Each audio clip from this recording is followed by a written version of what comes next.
a lot of people think, they bought into this, I would call it the lie of the American dream. We do think that, hey, this American dream is about accumulating wealth and then having things and having all these life experiences in your latter years. And there's nothing wrong with that. But oftentimes I have seen people go down that path and they're lacking purpose. They're lacking impact. They're lacking significance.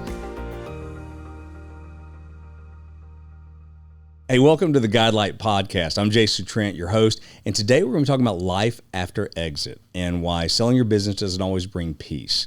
And I really want to talk about it from the standpoint of, well, there's multiple angles to come at it from, but sometimes we think, our identity is caught up in our business and that if we sell our business, it's going to bring us peace. It's going to bring us so many things, because sometimes people equate peace with, hey, I've got a bunch of money, I'm not in the day-to-day of this business, and I'm going to have free time. And there can be aspects of that it does help. But sometimes, peace, we don't have peace, not because we don't have money or our time's not freed up. Sometimes there's just inner things that have been going on in our life that we don't feel settled. So sometimes selling your business isn't going to address that. And that's a aspect of your identity that we'd like to walk through at Guidelight Legacy Advisors with clients, just to make sure that you're not searching for money and, just a transition in your work to help bring you that peace. Like I said, they can be variables.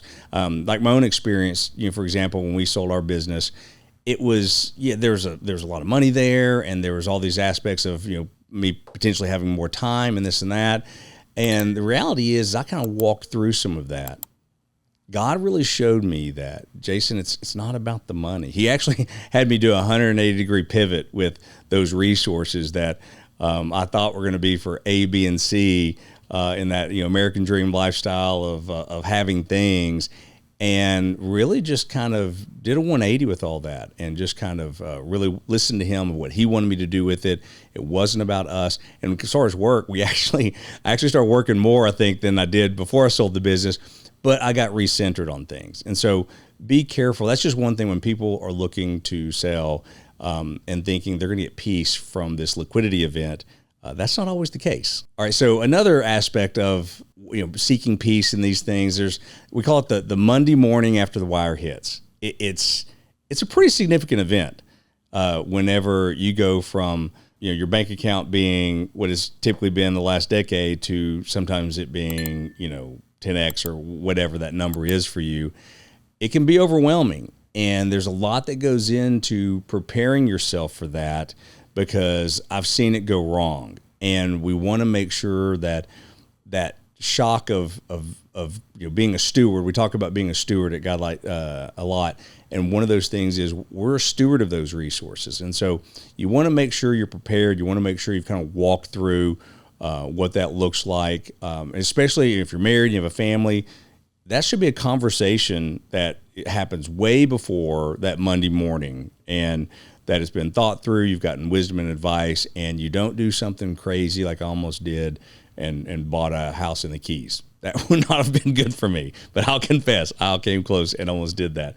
So I'm telling you from experience on this, be prepared for that. Another point that I see business owners go through is, again, they think that transition and that sale is going to just bring them all this peace. They think it's going to solve all these problems. And unfortunately, I've seen a great number of them that haven't gone well. And not necessarily people that worked with us, but it's, just people that have come to us, or just people I know in the circle of M&A, that it's brought them grief instead of peace. And that primarily goes to them just not being prepared well. One of the reasons we started Guidelight Legacy Advisors is we've seen, and there's statistics out there that say nearly 75 to 80% of business owners that sell their business, they're dissatisfied with the outcome. And usually they're not necessarily dissatisfied with that big check and that Monday morning after the wire hits, but it's a lot of other variables that go along with it. And that's why it's so much more. It's not just about the transaction. And in our space of mergers and acquisition, there's so many advisors out there that are looking to close the sale. And a lot of them are good-hearted and well-meaning, but when the drive is to close the deal versus, walking you through to make sure that a deal even needs to be made, that's real important. And it's definitely something that needs to be walked through to make sure you're prepared. And then also just the reality of what do transitions really look like, depending on who's buying your business. I've seen business owners that want to just hang on. We've bought a lot of business over the years, and we try to prepare business owners for that. And I've seen a number of them just want to hang on. They want to micromanage.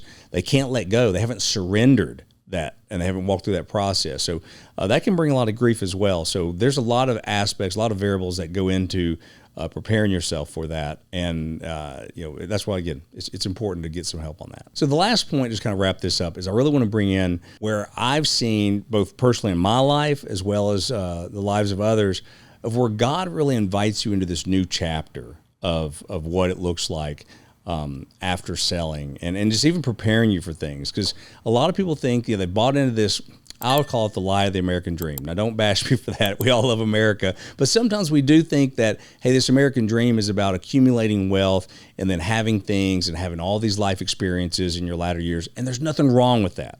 So hear me, there's nothing wrong with that. But oftentimes I have seen people go down that path and they're lacking purpose. They're lacking impact. They're lacking significance. And I have seen, I don't want to go down the negative side of some of that, but you can probably imagine, we've all heard stories of this. And so it's really important to make sure that life after the exit, that you are prepared and that you invite God to say, hey, there's more. There's more than just, you spent 20, 30 years, however many years building this business. And sometimes we think, okay, now it's just time to coast. A lot of people would argue, you're more valuable to other people now with the wealth of knowledge that you have, to where there's something bigger on the other sside of this. And, again, from my own personal journey, that's what God invited me into. I was thinking I was going to just kind of just take it easy and, do certain things, still have impact, but I thought it was going to be something small. God's invited me something to bigger than I could have ever imagined. People need to be open to that and say, hey, just because I sold my business, it's not all about just selling off in the sunset on a sailboat. That could be part of it, don't get me wrong, but it really is about significance and impact that God has planned for you. Well, I hope you found value in what we were able to bring to you today. And if you like, there's an assessment in the description below. Check it out. I think it'll definitely bring value and help you see where you're at in this journey.